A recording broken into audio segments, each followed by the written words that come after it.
Dice así: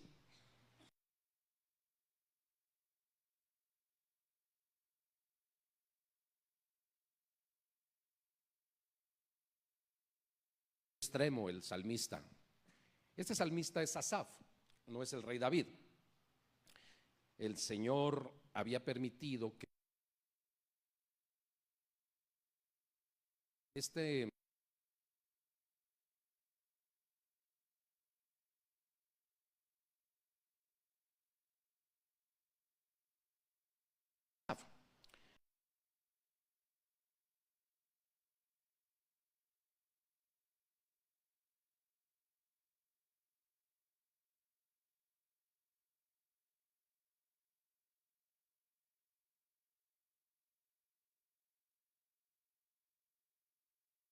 en su fluir de oración, mientras el rey David oraba y después el escriba había transcrito las palabras de David, muchos salmos dicen al músico principal, salmo de David. Y esto significa que fuera enviada la escritura de aquel tiempo de comunión del rey David al músico principal, y este era Asaf. Pero Asaf tiene un tiempo de crisis existencial. Y nos va a ayudar mucho, hermanos, para poder identificarnos en esos momentos de crisis que también nosotros tenemos. Él es una situación que no casaba entre el ser cristiano, en este caso el ser una persona esperando al Mesías, alguien que estaba en la expectación del cumplimiento de las profecías, y él mismo como un profeta. De repente se da cuenta que había hombres que eran malvados, que eran impíos, que eran blasfemos, no obstante progresaban y no les iba mal, ni aún en su salud. Y al contrario, entre más eran rebeldes a Dios, mejor les iba. Y entonces Asaf dice: esto no checa, ¿qué está pasando aquí? Algunas de sus palabras son: tuve envidia de los arrogantes, dice Asaf. ¡Wow!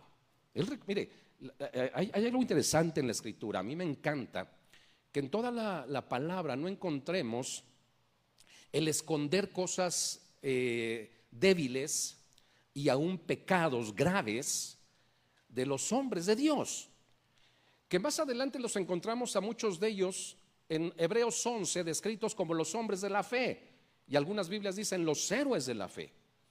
Pero no hay un ocultar de sus momentos de crisis.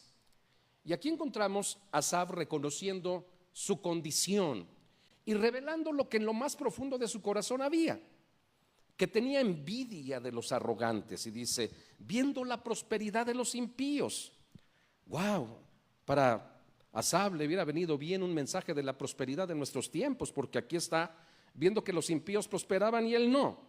Y después dice: porque no tienen congojas por su muerte, ni les preocupa morir. Ellos siguen su vida y al final saben que morirán muy ancianos quizá, y aún con fuerza, pues su vigor está entero.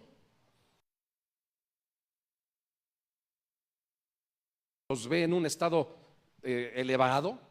Nosotros los mortales, ellos están por encima de nosotros, ni son azotados como los demás hombres. Y yo creo, hermano, que ya cuando llegamos a estos versículos, el 3 y el 5 del capítulo 73 de los Salmos, tenemos cierta identificación. Tenemos que ser honestos. Si los hombres de Dios han sido honestos, usted y yo lo tenemos que ser. Y tenemos que reconocer que a veces hemos hecho las mismas observaciones y que nos hemos encontrado en el mismo dilema, nos hemos preocupado,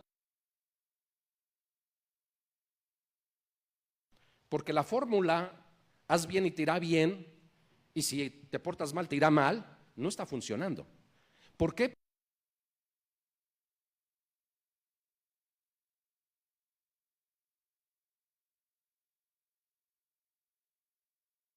Creo que en la proporción no corresponde el que me esté yendo tan mal en mi economía, en mi salud, en los problemas sociales, familiares, X, en relación a los pecados que he cometido. Creo que es desproporcional el sufrimiento que estoy padeciendo en relación a cómo me he comportado delante de Dios. Creo, hermanos, que nos hemos sentido frustrados a veces al ver nuestra condición de necesidad, de tristeza, de falta de salud, y en un momento ver que otros sin Cristo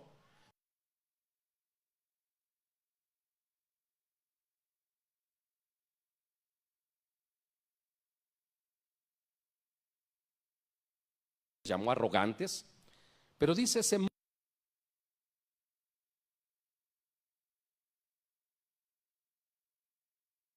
altanería, ponen su boca contra, sin ser turbados del mundo, alcanzan riquezas. Esta es una situación que me está llenando de grave preocupación, reconoce Asaf. Vuelvo a repetir, es el músico principal del rey David. Es el hombre que también es reconocido con una descendencia de levitas, de músicos y cantores. Sus salmos son prácticamente proféticos.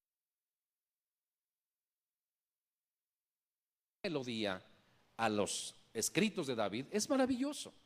Aunque nosotros no tenemos la melodía de los salmos, tenemos la letra y podemos imaginar lo maravilloso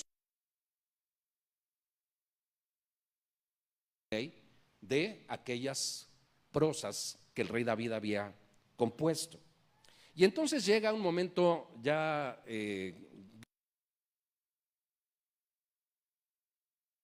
anímica, también decayendo y decayendo más este hombre Asaf, y dice: verdaderamente en vano he limpiado mi corazón y lavado mis manos en inocencia, pues he sido azotado todo el día y castigado todas las mañanas. Ahora sí se pasó. Creo que llegó el momento cuando Asaf he limpiado mi corazón. Y mire, esto ya es un pecado de Asaf en contra de Dios. Sin embargo, el pecado no. La fórmula es la que nosotros hemos intentado que funcione tantas veces. Es la cuestión meritoria. No merezco tal cosa, o sí merezco tal cosa. No merezco lo malo o no, o lo que es verdaderamente malo en mi vida, porque no es proporcional a los males cometidos. Pero sí merezco algunas cosas que no he recibido. Y lo decimos incluso en el ámbito familiar. No merezco que me traten así. Estuve todo el día viendo por ustedes, haciendo la comida, llevando a cabo esto.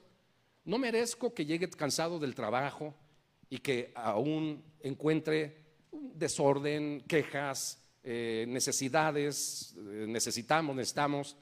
No merezco, ya trabajé todo el día, no sé. No merezco, dice el alumno, la calificación que me dio el profesor. Y tantas cosas cotidianas nos dicen que caminamos en esa fórmula, la fórmula del merecimiento. Y Asaf está diciendo, si a los arrogantes, a esos impíos que se mofan, les va bien, entonces esa fórmula en donde yo que he trabajado en la limpieza de mi corazón, no me está yendo tan bien como a ellos. No está funcionando. Pero hay un pecado más. El hecho de que piense que se puede autolimpiar.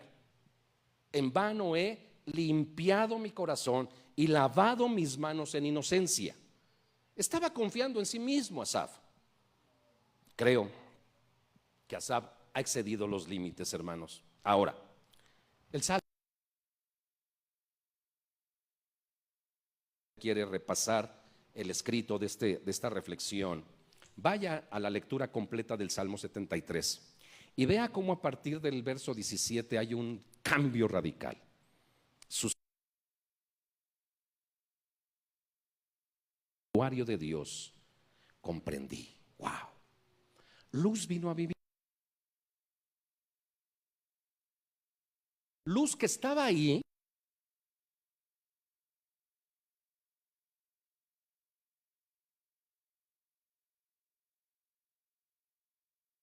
Ya era un hombre de edad, se entiende para la escritura. El santuario de Dios vino luz.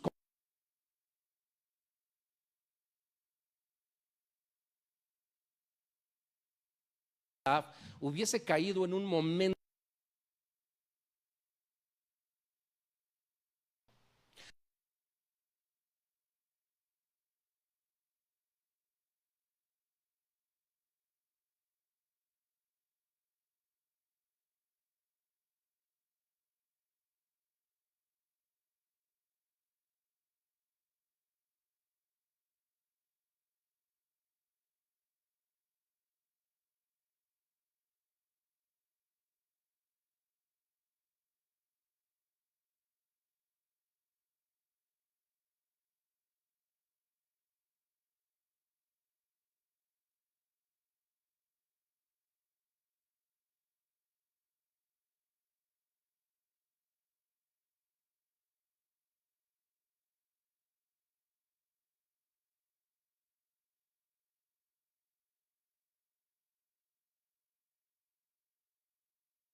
hubiese acabado el capítulo con el lamento y el rasgándose las vestiduras, cortándose las venas porque le estaba yendo mal y a los arrogantes les estaba yendo bien. Pero ahora, hermanos, se da cuenta de algo importantísimo, que la condición favorable de los impíos es momentánea y que habrá un día en que las cosas cambien de manera tan radical como la más densa oscuridad en relación a la más abundante y brillante luz, el cielo más nítido y la oscuridad más negra. Este es lo distante de la condición de unos y de otros. Y ahora lo describe así: ciertamente, después de que entró en el santuario y comprendió, los has puesto en deslizaderos. Él ve una especie de tobogán o un cerro con unas piedras llenas de humedad, en donde están colocados unas piedras lisas, un peñasco liso, donde están colocados estos arrogantes impíos que se mofan, que se burlan y que no tienen de dónde sujetarse, y que ahí están colocados quizás solamente enterrando las uñas en una hendidura de la roca, pero tarde o temprano tendrán que, por la debilidad de sus dedos, soltarse y caer. Es cuestión de tiempo. Esa es la imagen que ahora pone Asaf. Ciertamente los has puesto en deslizaderos, en asolamiento los harás caer. ¿Cómo han sido asolados de repente? Perecieron, se consumieron de terrores. ¡Wow! Ya no hay esa prosperidad. Ya llega el día en que no hay esa salud, en que todo cambia, y ahora estos hombres que se mofaron y blasfemaron contra Dios están siendo consumidos de terror.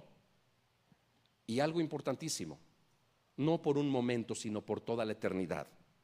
A diferencia de lo que sucede ahora, y reconoce de sí mismo, en todo aquel que está con Cristo Jesús como roca de su salvación.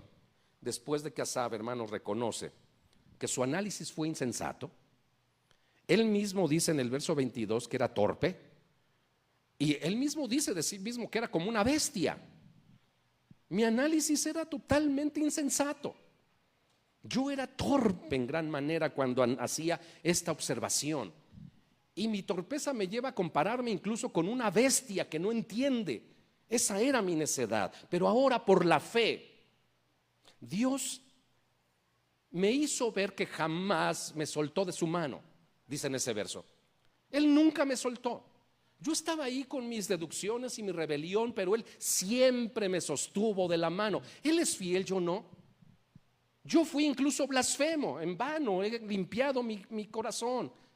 En vano he tratado de ser recto delante de los ojos de Dios, pero Él es fiel y me sostuvo de la mano. Ahora, ¿qué sucedió para que esto cambiara en la visión de Asaf? ¿Prosperó económicamente? No lo dice el verso.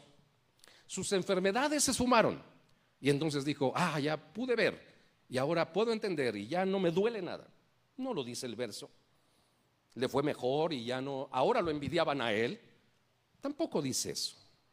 Lo que sucedió, escúchelo bien, fue que despertó al enorme, y la palabra queda corta, no encuentro otra palabra para decir, el enorme valor de Dios. Encontró que lo que él tenía era inmensamente más valioso que lo que los hombres sin Cristo tenían, sin Dios y sin esperanza, como son descritos. Y entonces es que llega este salmo que comenzamos leyendo, el Salmo 73 en el verso 25, y ahora me extiendo al 26. ¿A quién tengo yo en los cielos sino a ti? Y llega a una conclusión maravillosa: y fuera de ti nada deseo en la tierra. Les digo que no cambiaron sus circunstancias porque lo dice en este versículo 26. mi carne y mi corazón desfallecen. O sea, la condición de agonía por los males que estoy sufriendo momentáneamente en esta vida, ahí están, no se han ido.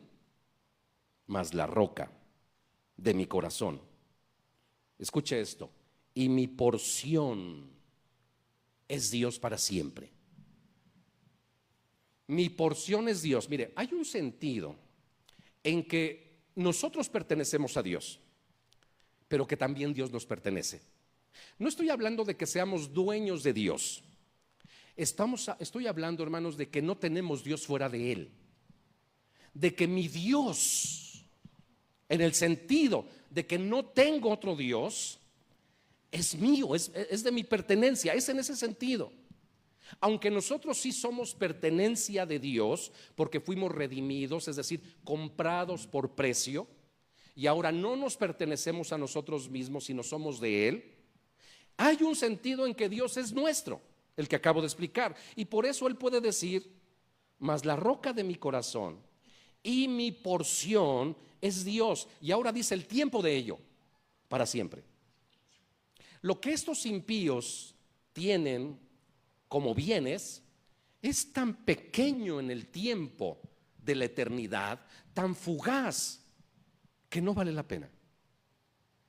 Por eso era yo un torpe, una bestia que no entendía, porque estaba viendo ese compás tan pequeño de tiempo en que ellos tienen prosperidad y alegría, y no lo estaba llevando en proporción al tiempo eterno.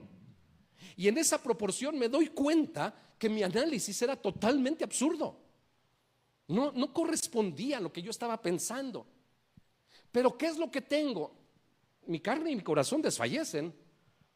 No ha cambiado mi circunstancia humana.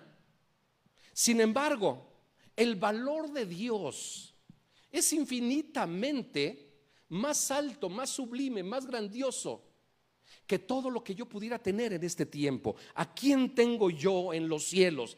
Él habla en un sentido de propiedad. Tengo yo en los cielos, ¿a quién? Sino a ti. Poca cosa, ¿verdad?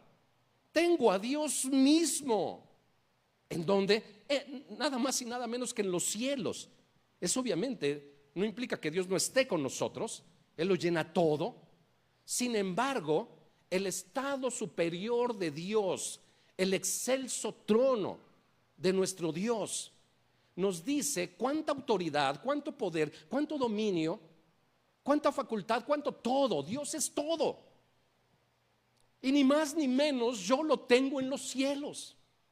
Y dice, por tanto, nada deseo ¿dónde? En la tierra. ¿Qué podría yo envidiarles si lo tengo todo? Por tanto, ya me doy cuenta que aunque tuviera la salud, la prosperidad, el bienestar, la alegría, las amistades, el futuro, todo en óptimas condiciones, nada tendría si no lo tengo a Él. Pero si no tengo nada de eso y tengo lo que realmente vale la pena, lo tengo todo y no vale la pena lo que en la tierra hay o lo que en la tierra sufra. Nada deseo en la tierra, mas la roca de mi corazón y mi porción es Dios para siempre. Ahora mira, hermano, meditando en todo eso, y voy a ligarlo con el concepto que tenemos y que a veces de manera muy ligera utilizamos de la palabra evangelio. Sabemos todos, hermanos, porque lo hemos repetido tantas veces, que el significado de evangelio es buena noticia. Es una palabra que del latín evangelium y del griego evangelion quiere decir lo mismo. Buena, gran noticia. La pregunta es ¿de qué? Y sabemos, hermanos, que hay muchas cosas implicadas en esa gran noticia y que tenemos un riesgo de aligerar el concepto cuando lo equiparamos a cualquier buena noticia cotidiana que podamos tener. Por ejemplo, esta mañana nos despertamos con energía, es buena noticia. Esta mañana el clima es favorable, es buena noticia. Esta mañana abrí la llave y por fin cayó agua, es buena noticia. Me anunciaron el lunes un aumento de sueldo, es poquito, pero es un aumento, buena noticia. Y hay algunas que el hombre cataloga como mayores buenas noticias. Me saqué la lotería, por ejemplo, o los resultados del estudio salieron negativos, estoy sano, gracias a Dios. Tenemos buenas noticias. Pero cuando nosotros no entendemos, hermanos, el significado profundo de la palabra evangelio, podemos perdernos al equipararlo, repito, a las buenas noticias cotidianas, y no es así. ¿Qué es esa buena noticia? El perdón de pecados, sí. ¿Qué más es esa buena noticia? El ser herederos de todas las promesas, el tener preciosas y grandísimas promesas de parte de nuestro Dios, sí. Haber sido reconciliados con Dios, sí. Evitar el castigo eterno, el lago de fuego, sí. El tener el gozo de las calles de cristal y toda la bendición, donde ya no habrá más llanto ni más dolor por toda la eternidad, sí. Todo eso es buena noticia, pero no habremos entendido, hermanos, el verdadero significado de evangelio si no entendemos que el evangelio es Dios. Que nuestro Señor Jesucristo ciertamente es el camino para ir al cielo, pero que más allá de ser el camino, Él es el cielo. Y entra la pregunta, hermanos, que hemos estado analizando en el capítulo 3 del libro Cambios Profundos, y que quizá algunos de los líderes hoy utilizaron. Es una pregunta que, con la que desafía el pastor Piper a la iglesia en uno de sus escritos. ¿Podría ser feliz en el cielo si Cristo no estuviera allí? Hago una pausa con la intención de que seamos, así como Asaf, lo más honesto que podamos. Porque de bote pronto todos diríamos, no, yo quiero a Cristo. Porque si ya no hay más llanto, ni más dolor, ni más sufrimiento, y las cosas viejas pasaron, Dios hará todas las cosas nuevas, el dolor ya no será más, las preocupaciones ya no serán más, el temor a la muerte ya no será más, estaremos para siempre. Pero si me coronan todavía complementando eso con Cristo en el cielo, wow, estoy del otro lado. No es así. Ahí le va. Haga el análisis en su corazón y sea honesto consigo mismo. Nadie va a levantar la voz para responder esto que voy a leer, pero sí es necesario que cada uno de nosotros lo responda para sí mismo. Escribe el pastor Piper: si pudieras tener el cielo sin ninguna enfermedad, con todos los amigos que has tenido en la tierra, y la familia obviamente, le añado yo, toda la comida que te ha gustado, todas las actividades recreativas que has disfrutado, todas las bellezas naturales que has visto, todos los placeres físicos que has probado, y ningún conflicto humano, ningún desastre natural, ¿podrías estar satisfecho con el cielo si Cristo no estuviera allí? Hermanos, si Dios no es nuestro anhelo por encima de las promesas, los beneficios, los dones, su cuidado paternal, su provisión, no hemos entendido el evangelio. Repito, el evangelio es Dios mismo.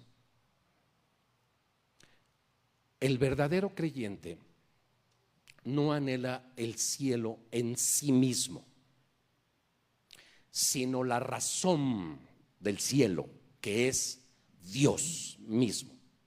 Ahora, si el corazón, hermanos, como hemos estudiado, ama cuando encuentra algo valioso, hemos estudiado Mateo 6:21, porque donde esté vuestro tesoro, allí también estará vuestro corazón. Tenemos que hacer esta prueba: ¿qué reina en mi corazón? Y lo podemos saber, hermanos, a través de dos parábolas sencillas, 3 versículos apenas, que narró nuestro Señor Jesucristo en Mateo 13:44. La primera parábola es un solo versículo, la segunda parábola es el verso 45 y 46. Lo leeré de corrido. Dice Mateo 13:44: además, el reino de los cielos es semejante a un tesoro escondido en un campo, el cual un hombre halla y lo esconde de nuevo, y gozoso por ello va y vende todo lo que tiene y compra aquel campo.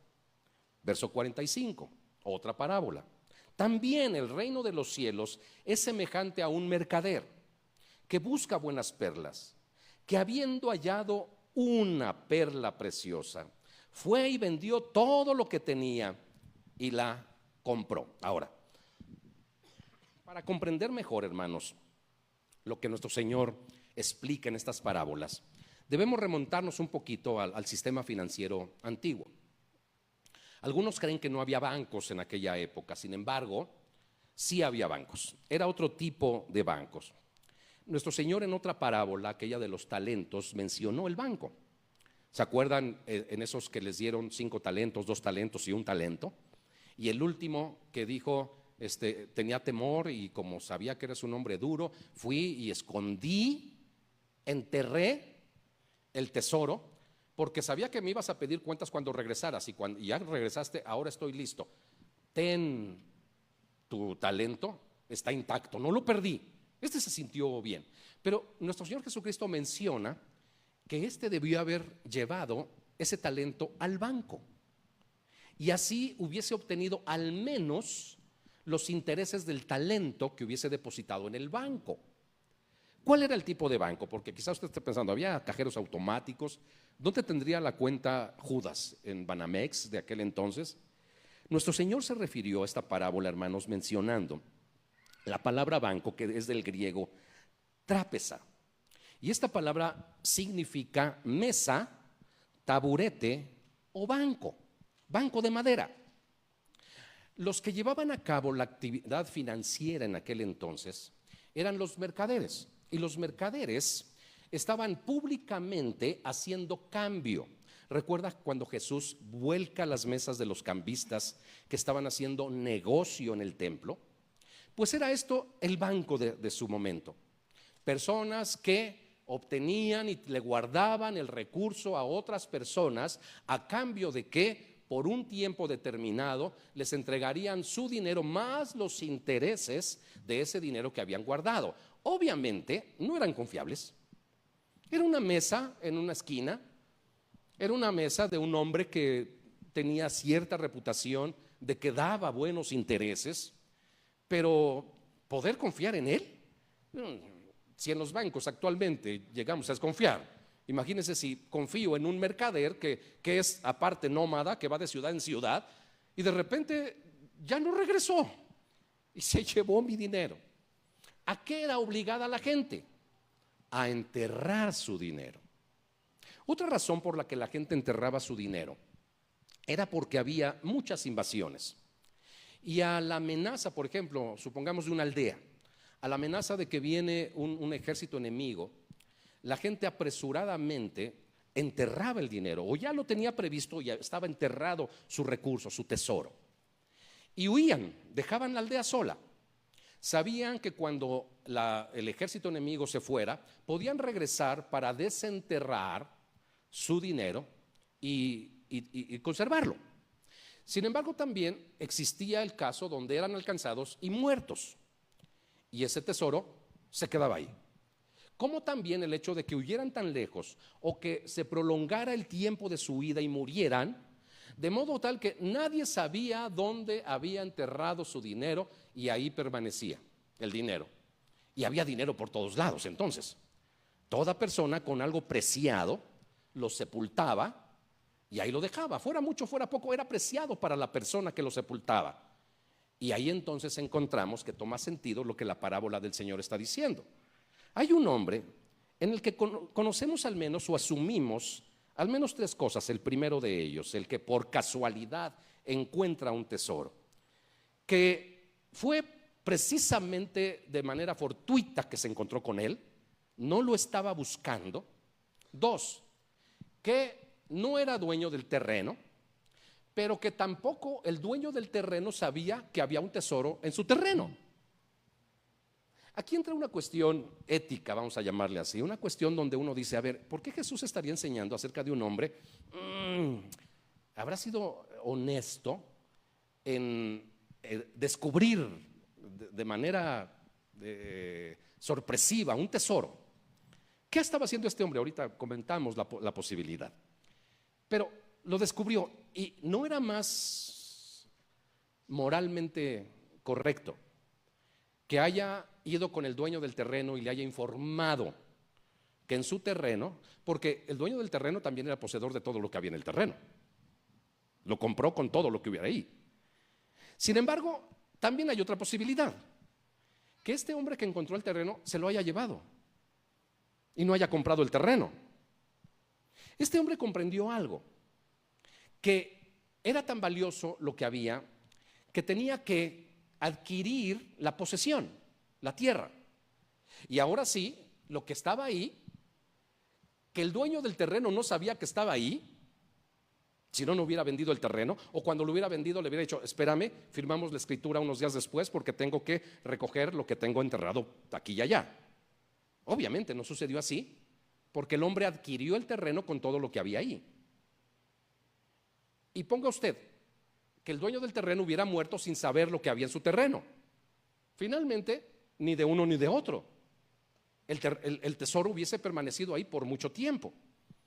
El hecho no es ese, si calificamos, si nuestro Señor está enseñando algo no correcto, o sí porque el hombre compró el terreno, pudiendo haber llevado el tesoro, sino el hecho del valor que dio al tesoro encontrado, que excedía por mucho todos los bienes que tenía, que bien valía deshacerse de ellos para adquirir ese tesoro. Ese es el punto. El segundo caso, el segundo sí es un hombre que está buscando perlas. Este es un mercader. Y este hombre tiene como negocio comprar y vender. Y anda en busca de algo preciado, pero no sabe que en un día se va a encontrar con una perla de gran precio, más allá de lo que él podía imaginar. Porque si era un mercader, este hombre sí tenía muchos bienes. Era su negocio, tenía un inventario de perlas y negociaba con ellas. Pero este hombre dice, he encontrado la más maravillosa, la perfecta. Usted y yo no conocemos nada de perlas, ¿está de acuerdo? No sabríamos distinguir entre un plástico recubierto con un color nácar o nacarado de una real. Si a mí me ponen una en una mano y otra en otra, ni sé si por el peso, si por la brillantez, sino solamente quizá al rascar el recubrimiento me encontraría con que es plástico. Sin embargo, este sabía. Estaba leyendo, hermanos, acerca de las perlas, tratando de empaparme un poco del asunto para conocer, dado nuestra ignorancia, la mía, acerca de esto, y veía que hay algunas históricamente importantes, y hay una que se llama la perla peregrina. Y la perla peregrina fue descubierta ya por el siglo XVI en Panamá. Es una perla especial por su tamaño y por su forma, y tiene un valor altísimo. No solamente por lo extraño de la perla, y la palabra peregrino no tiene que ver con que la perla pasó de mano en mano por reyes, los principales reyes que la obtuvieron y los primeros fueron españoles. Se encuentra ahí en la red. Elizabeth Taylor, la actriz norteamericana, y la lució incluso en una película y en algunos momentos especiales de sus reuniones se le veía con la perla peregrina. La palabra peregrina refiere rareza, era una palabra más bien de rareza, no una palabra que dijera que la perla había dado por muchos países. Pero desde el siglo XVI la perla peregrina ha sido de especial valor, de modo tal que hoy vale millones y millones de dólares. Pero tanto vale que nadie sabe dónde está. Después de la muerte de Elizabeth Taylor, quién sabe dónde acabó la perla peregrina, pero algún ricachón la tiene. Pero no la ostenta, o alguna ricachona, porque por el alto valor y por seguridad quizá. Pero hay duda acerca de dónde está hoy en día la perla peregrina. Esto nos dice un poquito, hermanos, de la valía de una perla. Faraones, incluso hubo un tiempo, se narra de la mujer de Calígula, aquel emperador romano, que tenía una colección tan vasta de perlas y que las lucía por todos lados, en el cuello, en las manos, en las orejas, porque tenía un tesoro. Se contaban por kilos y kilos el arsenal de perlas preciosas que tenía la mujer. Y mil historias que me encontré por ahí. Sin embargo, este hombre del que Jesús habla encuentra que esta perla, de igual manera que el que encontró el tesoro, se da cuenta que es de tanta valía la perla que se deshace de todo lo demás. El hombre no se está exponencialmente, tenía la perla de gran precio.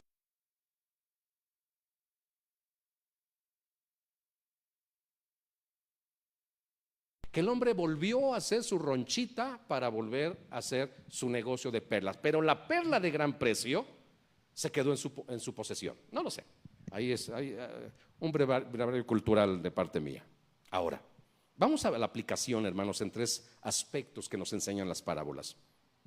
Número uno, el valor de algo, hermanos, se aprecia mejor en la individualidad, en la soledad. Mire, los hombres de cada una de las dos parábolas se nos dice que estaban solos. Del primer hombre, y aquí vamos a especular otra vez del por qué encontró un tesoro escondido, posiblemente escarbó para apuntalar un tronco y proveerse de sombra en el desierto. Posiblemente escarbó para ocultar sus desechos naturales, porque la ley determinaba eso, que los desechos corporales fuesen enterrados.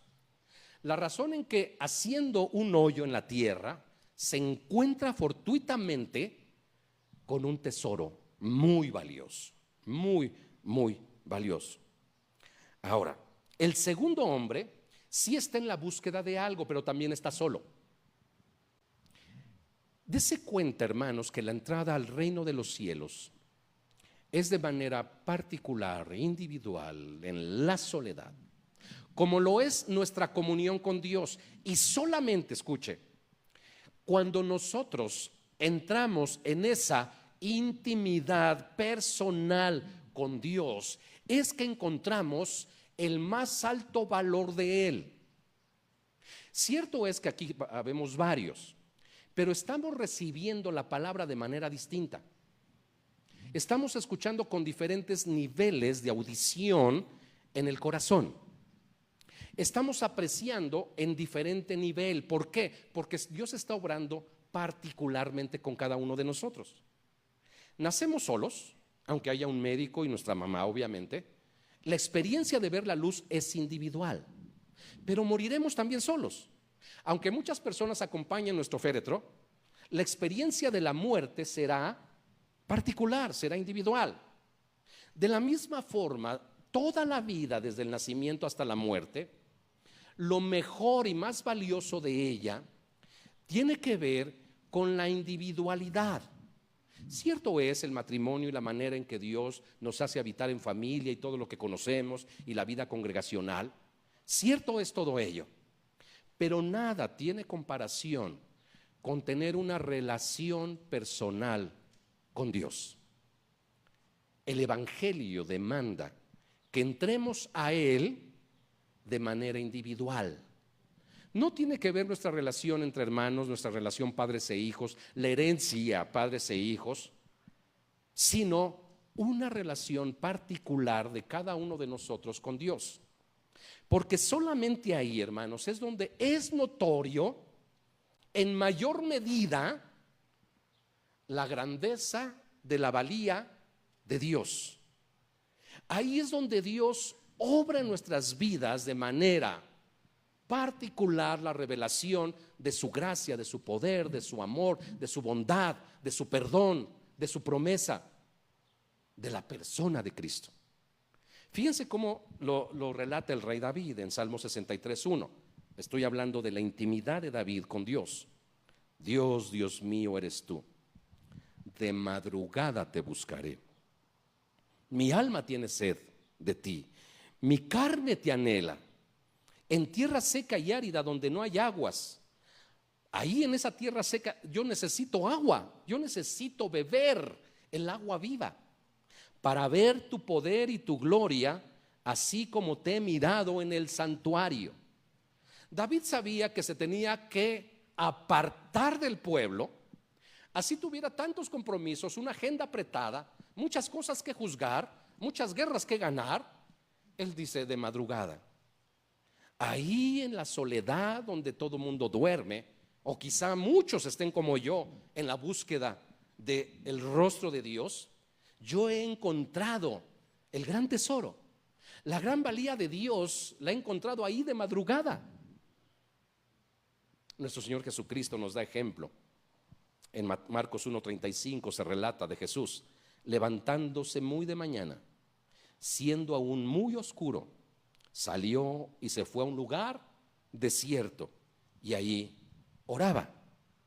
Lo primero que encontramos, hermanos, es que los dos hombres de las dos parábolas estaban solos, o al menos no se relata compañía, y creo que deliberadamente nuestro Señor no dice que el mercader iba como una comitiva, ni que el hombre iba con un grupo de nómadas, sino que el hombre encontró el tesoro, el otro encontró la perla de gran precio. Es en la soledad, hermanos, que el valor de Dios es más notorio. Quizá usted, hermano, diga, a mí me sucede en el vínculo de la iglesia. Está bien. A mí me sucede en la crisis de salud, de economía, de algún problema, y es donde veo de mejor manera la gloria de Dios obrando en mi favor. Está bien. Yo lo animo a que vaya más allá y que vaya a encontrar aún ese mayor valor de Dios en esa soledad. Usted con Él. Usted con Él. Todos los que hemos experimentado esto podemos testificarle, si es que usted no lo ha experimentado, que es tan sublime, tan maravilloso estar a solas con Dios.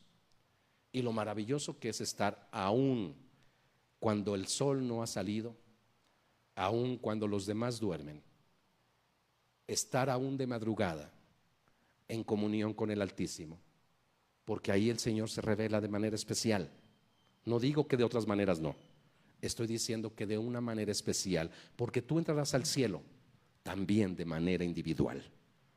No iremos al cielo como generación con visión, aunque mi oración es que si no es el 100, al menos el 99.9 de los miembros de esta congregación vayan al cielo, vayamos al cielo, pero entraremos individualmente.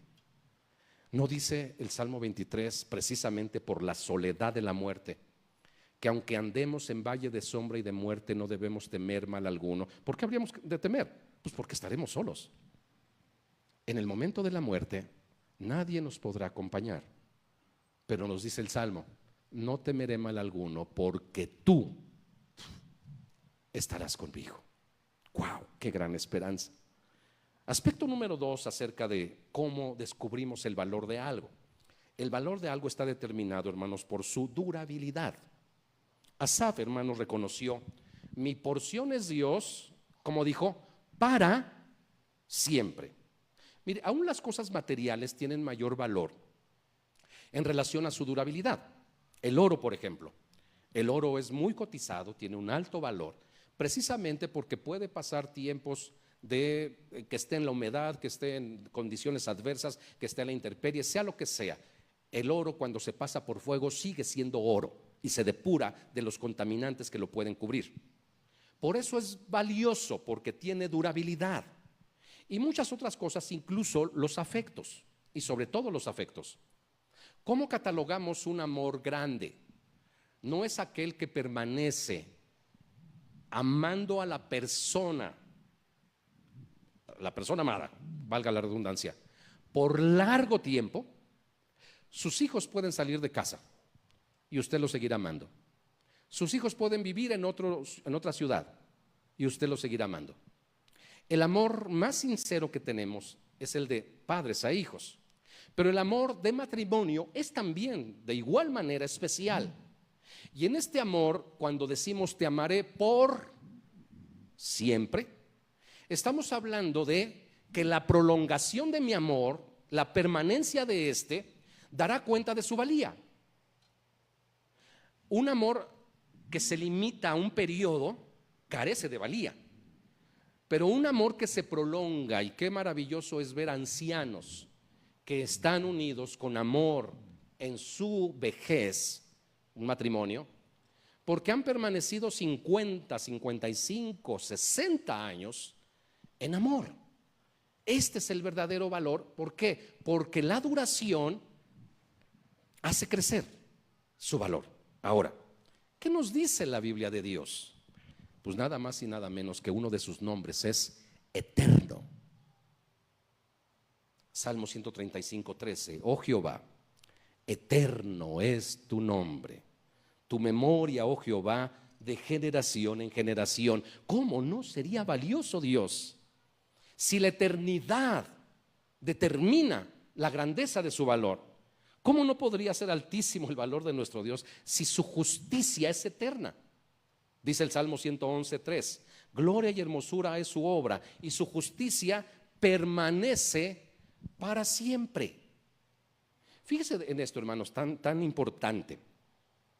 Tu caso de culpabilidad ha sido ya juzgado en Cristo Jesús. Los que tenemos nuestra fe en Cristo ya no tenemos que comparecer, porque Cristo compareció ante el juez de los siglos, el juez perfecto, a nuestro favor. Nuestro pecado le fue imputado a Él, su santidad nos fue imputada a nosotros. Pero, ¿qué pasaría? A ver, ahí le va. Le voy a contar una historia que leí para que podamos entender esto. Hubo un hombre en los Estados Unidos, es verídico esto, que fue condenado a una pena X por un delito grave que cometió, supongamos 10 años, no recuerdo los datos exactos. El hecho le va a llamar la atención. Pero el hombre ya estaba en un periodo de prisión domiciliaria, una cosa así, cuando se dictó la sentencia. Pero, increíblemente, no fueron por él para llevarlo a la cárcel. Y el hombre no hizo ruido. El hombre se quedó en su casa.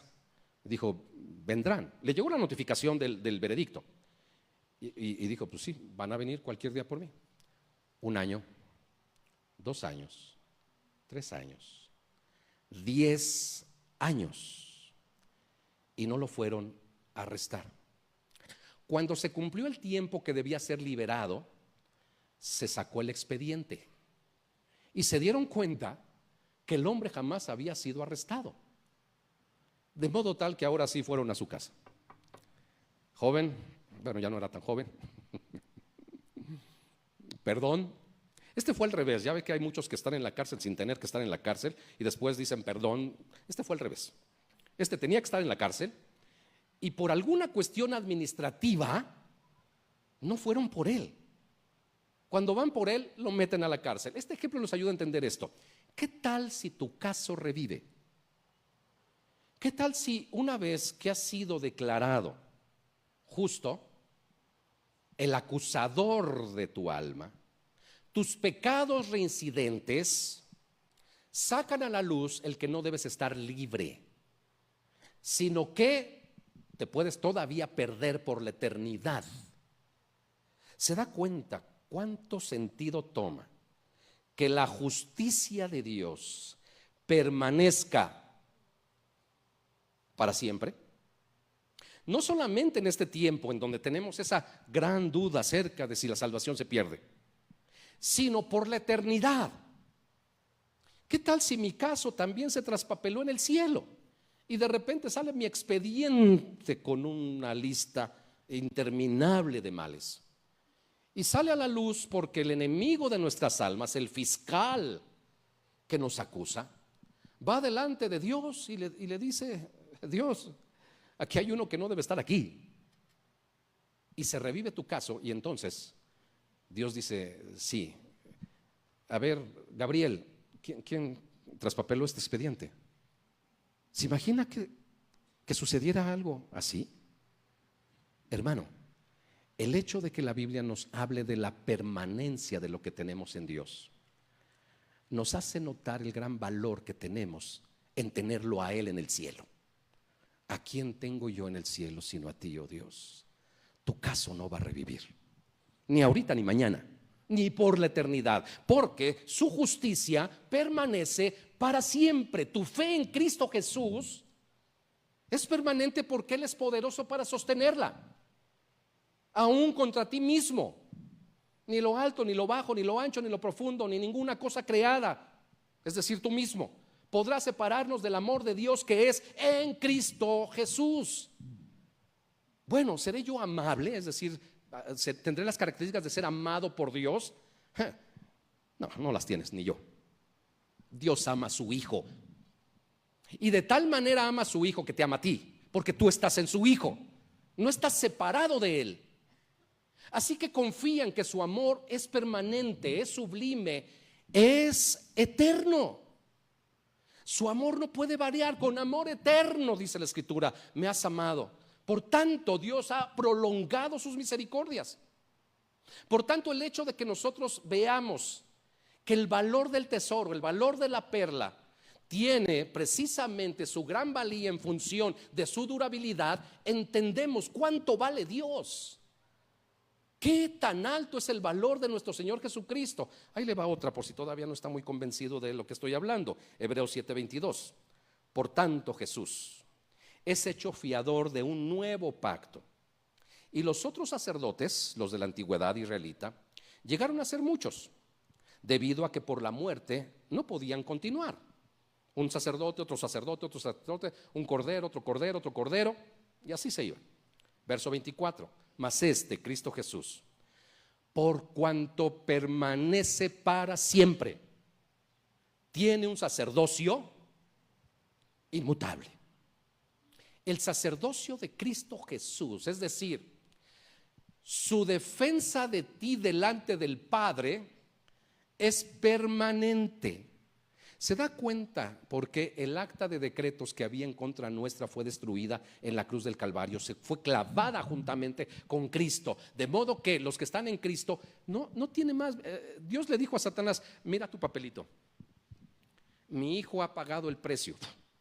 Se deshizo del acta de decretos que había en tu contra, de modo que ahora cada que el enemigo quiera venir en contra tuya y sacar a la luz tus pecados, el sacerdocio de Cristo ya no tiene que ser presentado con una ofrenda más. Él es la ofrenda.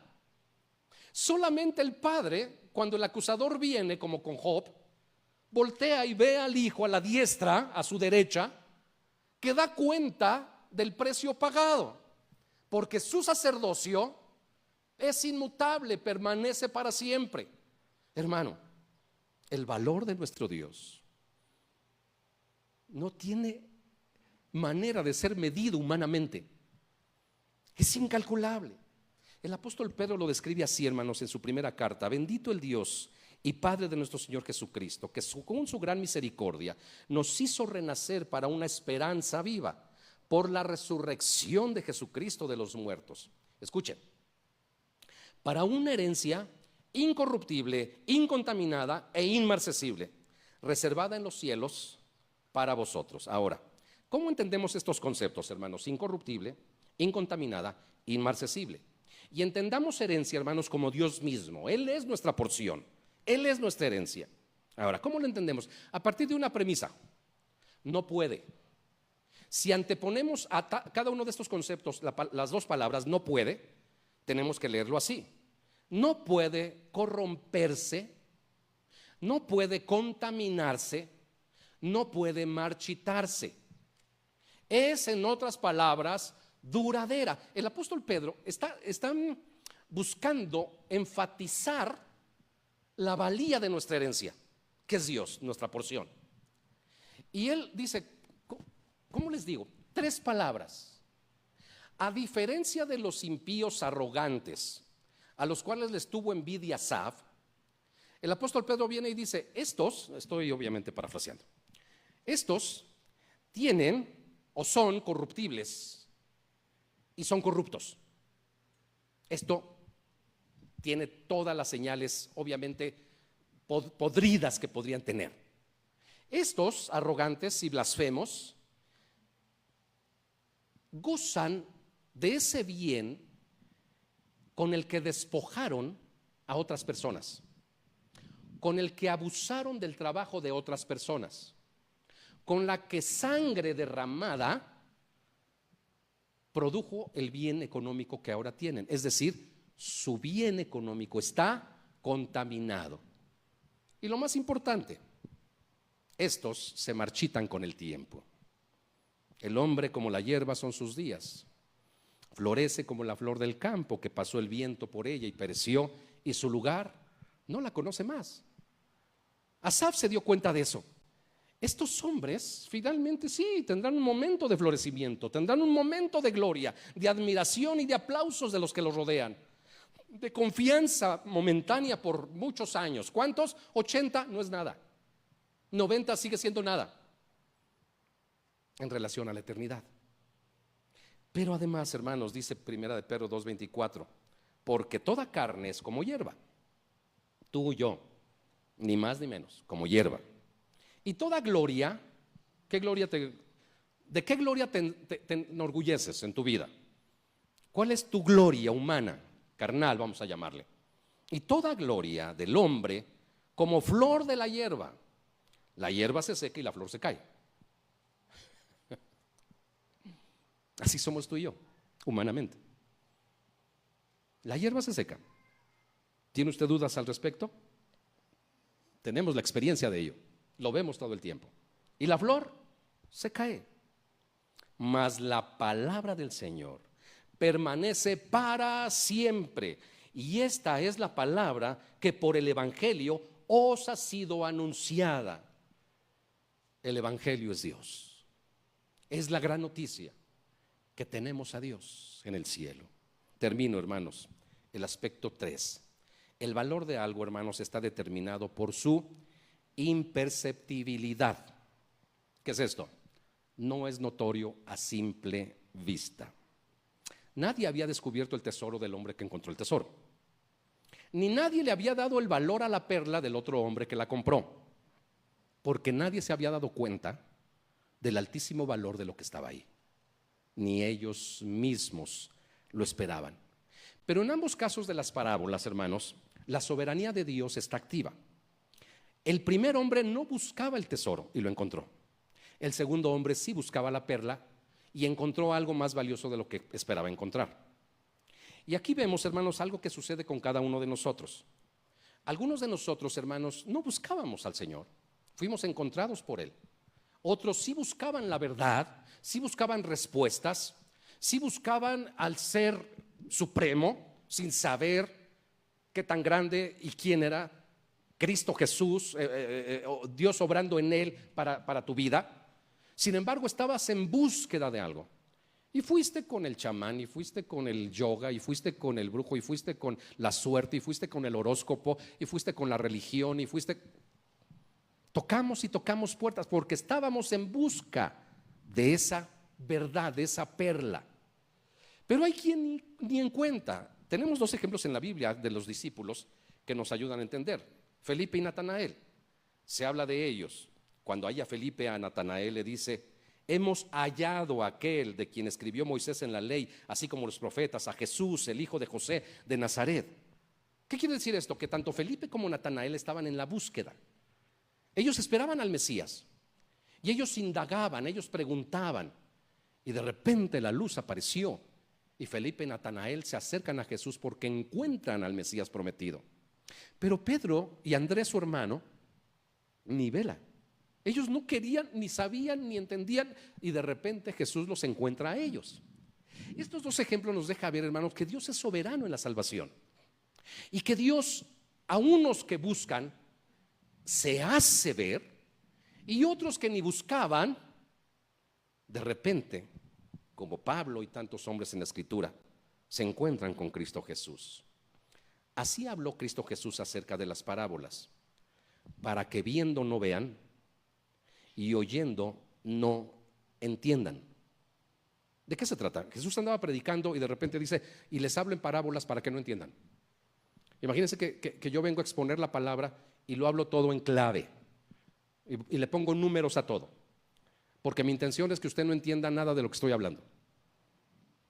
Esa es la soberanía divina. No el ejemplo que estoy poniendo, sino el hecho de que Dios obra conforme a su perfecta voluntad en quien Él quiere. No es del que quiere ni del que corre, sino de Dios que tiene misericordia Romanos capítulo 9. Y obviamente refiriéndose a el Éxodo, cuando Moisés pide ver la gloria de Dios y Dios se revela y le dice: no es del que quiere ni del que corre, sino de Dios, que tiene misericordia. Él es soberano sobre la salvación de los hombres. Pero el hecho está, hermanos, que el tesoro está oculto a los ojos de los hombres. Ninguno de los dos había descubierto la grandeza del tesoro que encontraron. Y la Biblia nos dice, hermanos, así como las parábolas ocultan la verdad a unos y revelan la verdad a otros, nos dice 2 de Corintios 4:3 en relación al evangelio: pero si nuestro evangelio está aún encubierto, entre los que se pierden está encubierto, a los cuales el Dios de este siglo cegó el entendimiento de los incrédulos, para que no les resplandezca la luz del evangelio de la gloria de Cristo, el cual es la imagen de Dios. Un evangelio encubierto, un evangelio que es gran tesoro.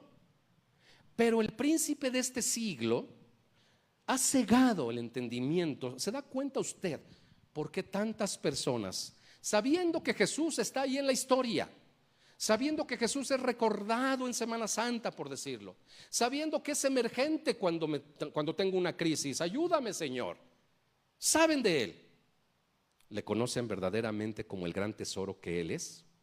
Y usted sabe que la respuesta es no. Y todavía un problema mayor: aquel incrédulo que, viendo la gloria de Dios en el firmamento, que viendo que los cielos cuentan la gloria de Dios, que viendo que tiene un respiro tras respiro, un latido tras latido, y que sigue con vida, aún así niega la existencia del Altísimo. Y uno dice: ¿cómo es posible que no puedan ver lo evidente? ¿Te das cuenta, hermano, cuánto debes agradecer a Dios por poder ver? Porque haya caído de tus ojos la venda que te permite apreciar el gran tesoro que Dios es. Es la gracia de Dios en tu vida y en mi vida. ¿Por qué estamos atentos a su palabra? Porque tenemos hambre y sed. Y porque hemos valorado un tiempo y nuestra vida en comunión que cualquier otra cosa que el mundo pueda ofrecer. Y nos hemos enfrascado como Asaf, viendo, observando, envidiando y lamentando, cuando tenemos lo más grandioso y lo más maravilloso. Pero en nuestro evangelio está aún encubierto. Ahora, fíjense, hermanos, la actitud de los hombres a nuestro Señor Jesucristo históricamente lo revela el profeta Isaías, inspirado por Dios. Isaías 53:3: despreciado y desechado entre los hombres. No tenemos idea de lo que esto significa, hermanos. Podemos acercarnos un poquito al entendimiento. Quitado de valor en el corazón de esa persona, despreciado, sin precio. Una ceguera tal, hermanos, como la que, estando el sol ahí, no se puede ver, porque así como la tierra gira y paulatinamente va ocultando al sol, sin que el sol se apague, el sol no deja de incandescer. El sol sigue con su luz y su fuego y su poder, pero el giro nos hace que en un momento demos la espalda al sol, estamos del otro lado del sol, y entonces es la noche. Pero sigue girando la tierra y comenzamos entonces a ver el amanecer, hasta que llega el cenit y podemos ver entonces a las 12 del día que el sol pega con todo su esplendor sobre nuestras cabezas, como es ahorita. Y entonces no podemos negar que el sol está ahí. Así son todos aquellos, hermanos, los que están de noche, dice la Escritura, los que de noche duermen, en la oscuridad total, pero el sol no deja de estar ahí. El sol está ahí, pero no pueden ver, porque el príncipe de este siglo ha cegado el entendimiento de ellos, de modo tal que no pueden apreciar a Cristo, no pueden ver la valía de Cristo, y por tanto despreciado y desechado, como se desecha un vaso de unicel, como se desecha un pañuelo Kleenex que ya no sirve más. Así de grave es la actitud del hombre en relación a Cristo. No lo valoran. Y la pregunta que hemos estado haciendo desde el principio y desde las clases: ¿cuál es el valor que tiene Cristo para ti? Porque Juan describe allí en 1:9 de su evangelio que aquella luz verdadera, dice, que alumbra a todo hombre, venía a este mundo. En el mundo estaba, y el mundo por él fue hecho, pero el mundo no le conoció. Increíble. El creador del universo, aquel de quien dice la Biblia, de él, por él y para él son todas las cosas, a él sea la gloria, pisó esta tierra. Y el mundo hasta hoy en día no le puede ver. Testificado ahí en Juan 1:9. Pero el testimonio está latente cada vez que tú hablas con alguien incrédulo o que cree en sus dioses, ciego al valor de Cristo Jesús.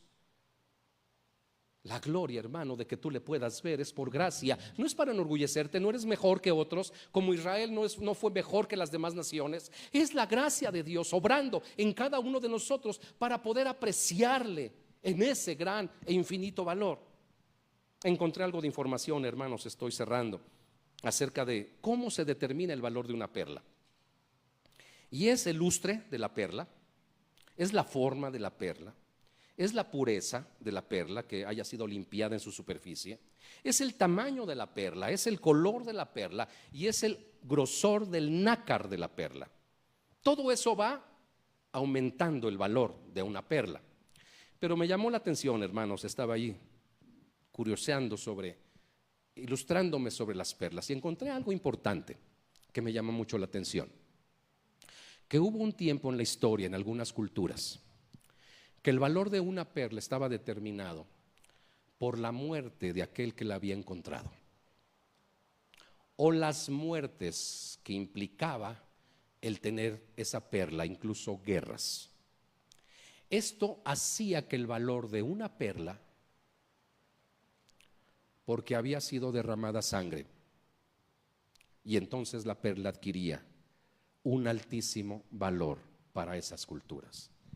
Y esto obviamente, hermanos, me constriñó, me sentía pesadumbrado en el sentido de dolor por la muerte de mi Señor Jesucristo y la manera en que no le hemos valorado, por la sangre que fue derramada en un madero y que le hace la perla de gran precio, que no valoramos, al grado tal que no importe vender todo lo que tenemos.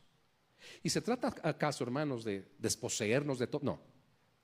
Se trata, hermano, de que si tu propia vida está dispuesta a ser entregada por causa de Él, ¿cuánto lo menor no debía ser entregado? Y a algunos les costará relaciones. Escucha esto, a algunos les costará familia. A algunos les costará bienes.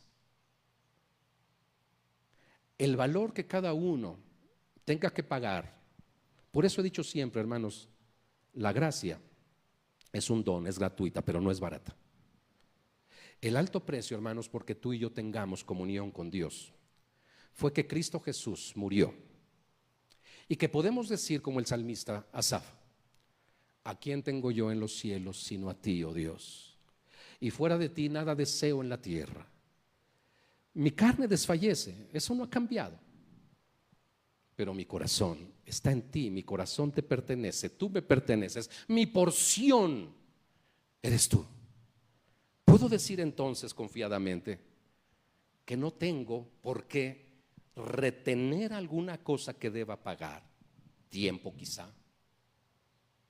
Y la lista, hágala usted. ¿Qué es tan valioso por lo cual usted ha antepuesto ese valor?